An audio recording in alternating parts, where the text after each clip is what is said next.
Bonjour, alors aujourd'hui nous sommes en studio parce que j'en ai marre de me faire piquer en forêt. Donc nous allons parler aujourd'hui de la protection des objectifs et donc comment protéger votre matériel.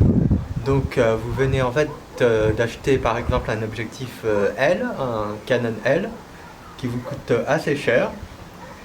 Et le débat aujourd'hui que nous allons faire, c'est de voir comment vous pouvez protéger votre objectif que vous venez d'acheter et quelles sont les solutions qui sont disponibles. Donc nous allons commencer tout de suite. Donc la première solution que vous pouvez avoir déjà pour protéger votre objectif, c'est tout simplement le bouchon d'objectif. S'il est fourni avec, c'est qu'il sert bien sûr à quelque chose. Donc même en occasion, généralement, il est fourni avec.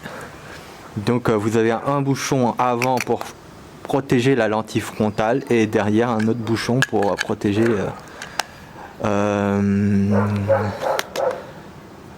monture qui est derrière. Donc c'est une solution très efficace pour protéger la lentille frontale. Pas vraiment d'inconvénients. Le problème c'est que quand vous êtes en reportage, souvent, surtout pour les photos d'action ou même pas d'action, mais de moments de tous les jours, on va dire, si par exemple quelque chose se passe dans la rue et que vous voulez prendre en photo tout de suite l'événement qui est en train de se produire, vous avez un petit temps de latence, vous devez retirer votre bouchon, le mettre par exemple dans votre poche ou le stocker quelque part pour commencer, après allumer votre appareil pour commencer à shooter. Donc le bouchon ça ne coûte pas cher du tout, c'est fourni avec, donc c'est la première solution pour protéger votre matériel déjà, enfin votre objectif. Alors la deuxième solution que j'ai à vous proposer, c'est tout simplement un autre accessoire qui est parfois fourni avec, donc c'est le pare-soleil tout simplement. Chez Canon il est souvent pas fourni malheureusement, donc il faut l'acheter séparément, donc avec une très jolie boîte en général qui coûte on va dire 30 € en général. Ce que je fais, c'est que je commande en général directement en Asie, comme ça on gagne quelques euros, mais bon, souvent la livraison elle est gratuite, mais on peut voir que c'est en très bon état quand on reçoit de toute façon. Pareil, parfois la boîte elle est un peu amochée, mais bon. L'essentiel c'est que le produit est bien là. Sinon vous pouvez commander chez des sites qui sont plutôt efficaces. Peut-être que je mettrai dans les liens. Ils sont tellement connus que on n'a pas besoin de les citer. Qui vendent à peu près également au même prix que les boutiques HK. Donc petit test. Donc les pare-soleil de Canon par contre sont de très bonne qualité vu leur prix en tout cas. Hop. Ils sont plutôt solides et à l'intérieur il y a une matière pas un peu, je sais pas comment décrire, mais qui attire en quelque sorte les poussières. C'est un peu contradictoire, mais ça attrape en fait les poussières. Comme ça, ils atteignent pas la lentille frontale. Donc ils sont arrêtés directement ici. Pour les nettoyer, vous pouvez essayer, je pense, juste frotter un peu pour les dégager, quoi. Bon, c'est des pare-soleil qui sont plutôt efficaces. En tout cas, j'en suis très content en tout cas. Sachez quand même que les objectifs L, ça veut dire les objectifs très haut de gamme, professionnels, sont fournis souvent avec le pare-soleil. Donc par exemple le 100 mm macro L est fourni avec son pare-soleil, le 24-70 L aussi, le 70-200 L également fourni avec, même le F4. Donc voilà, c'est dommage que c'est pas fourni avec pour 30 €, j'avoue que ils auraient pu faire l'effort. Cependant, si vous choisissez des objectifs de marque concurrente, par exemple là j'ai un 17-70 de Sigma, il est tout le temps fourni avec le pare-soleil, qui est quand même qualité, on va dire, respectable en tout cas. Bon, il n'y a pas la matière adhérente aux poussières, mais bon, il est de très bonne qualité également. Donc voilà. Pareil pour Tamron également, qui fournissent également le pare-soleil. Donc là, c'est un 70-300. Et donc qui est fourni également avec le pare-soleil directement dans la boîte. Donc pas besoin d'investir dans un pare-soleil. Sachez que si vous le cassez ou vous le perdez, le pare-soleil il coûte quand même assez cher souvent. Quand j'ai regardé les prix, j'étais bien surpris. Même pour le bouchon d'objectif, on en a pour 30 € en général. Donc c'est des petits accessoires, mais qu'il vaut mieux ne pas perdre en tout cas. Donc voilà. Voilà à peu près tout sur les pare-soleil. Donc c'est un accessoire aussi qui... Bon, le pare-soleil, l'avantage c'est que ça améliore également le contraste et ça enlève tous les rayons indésirables du soleil qui vient taper en fait sur la lentille frontale. C'est-à-dire par exemple ça va dévier la lumière pour éviter que ça tape directement sur la lentille et ça vous crée des genres de flares ou des aberrations chromatiques. En parlant d'aberrations chromatiques, on va passer également au dernier accessoire de protection de la lentille. Alors, nous voilà pour le dernier accessoire de protection de votre objectif. Donc, on a vu les bouchons d'objectif, donc les petits bouchons, les pare-soleil qui vont avec. Et maintenant, le dernier, c'est justement l'un des plus grands débats de la photographie. Donc, c'est le filtre UV. Je pense que tout le monde en a entendu parler du filtre UV. Donc qu'est-ce que c'est un filtre UV? C'est tout simplement un petit filtre. J'en ai pratiquement partout, donc je vais vous en montrer un. Voilà, là c'est un UV par exemple. Hop. Hop. Donc un filtre UV, c'est tout simplement un petit filtre de... Hop.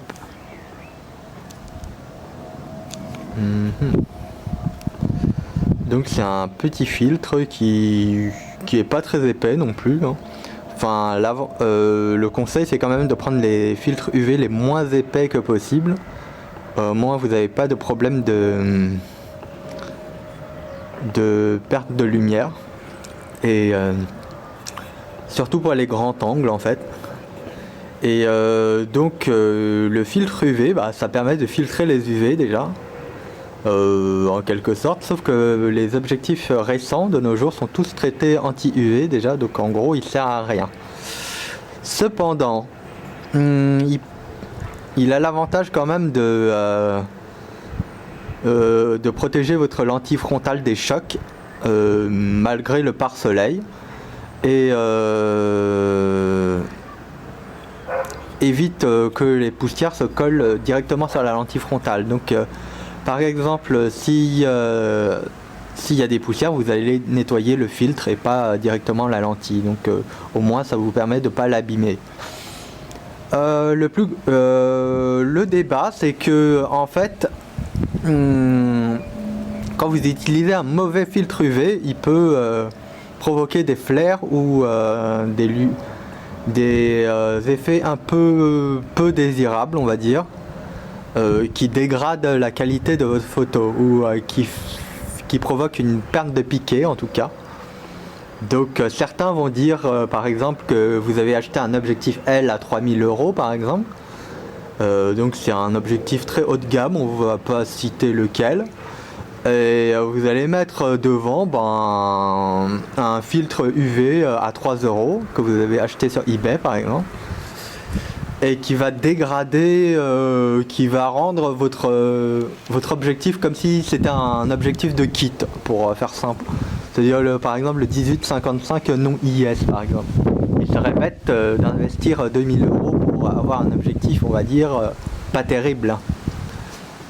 Le conseil que je peux vous donner si vous voulez utiliser un filtre UV quand même, Il faut dire que moi j'en ai pratiquement partout, donc après il y a toujours des pour et des contre, enfin comme les pro Windows et les pro Linux par exemple, ou les pro Mac. Il n'y aura jamais une communauté, on va dire, de photographes qui sera entièrement d'accord, on va dire, sur l'utilisation du filtre UV. Du coup, si vous voulez acheter un filtre, achetez déjà, il faut dire que c'est un filtre qui coûte pas excessivement cher, donc souvent moins de 40 € pour un diamètre 77 par exemple. Donc achetez déjà un filtre de très haute qualité de préférence, au moins ça dégrade peu l'image. Donc moi j'ai choisi des Oya ou des Kenko qui sont la marque, c'est la même marque en fait. C'est fabriqué par Tokina qui est un fabricant d'objectifs. Et choisissez un filtre multicouche, donc HMC ou DMC. Il commence à pleuvoir. Attendez. J'ai dû couper parce qu'il commençait à pleuvoir, donc j'ai rangé la moitié de mon matériel déjà au cas où. Donc je disais qu'il fallait acheter des filtres UV qui sont multicouches de préférence et qui sont pas épais aussi également, qui sont en général slim alors. Et donc ceux-là ils sont très bien en tout cas, j'ai pratiquement que des comme ça. Donc ils coûtent à peu près 20 à 30 €. Et vous pouvez acheter directement en Angleterre, donc ça livre très vite, moins de 48 heures en général. Donc c'est des filtres UV très bien. Souvent vous avez entendu parler également des filtres neutres, donc c'est ce qu'on appelle les protectors. Les filtres neutres, contrairement aux UV, et tout simplement ils sont neutres, c'est-à-dire qu'ils ne modifient pas en quelque sorte l'image, c'est-à-dire qu'ils sont complètement transparents en quelque sorte. Et donc il va transmettre à votre objectif directement la lumière sans différence en quelque sorte. Comme vous pouvez le voir d'ailleurs sur la boîte, les filtres UV, il y a un avant et après en quelque sorte. Donc même si on ne voit pas à l'œil nu souvent les différences, ça modifie un peu l'image. Donc regardez avant de choisir vos filtres, déjà souvent c'est préciser le taux de lumière que ça transfère, déjà ça c'est un bon critère de choix. Plus c'est près de 100%, de 99%, mieux c'est. Évitez les filtres UV de marque inconnue en quelque sorte. Je sais que dans les grandes surfaces, les grandes enseignes, ils vendent des filtres Oya. Mais de qualité, on va dire, standard en quelque sorte. Donc si vous voulez vraiment des bons filtres, prenez la gamme HD ou Pro One. HD c'est la gamme la plus haute gamme en quelque sorte des filtres Oya. Et même Kenko vu que c'est la même marque. Donc si vous êtes vraiment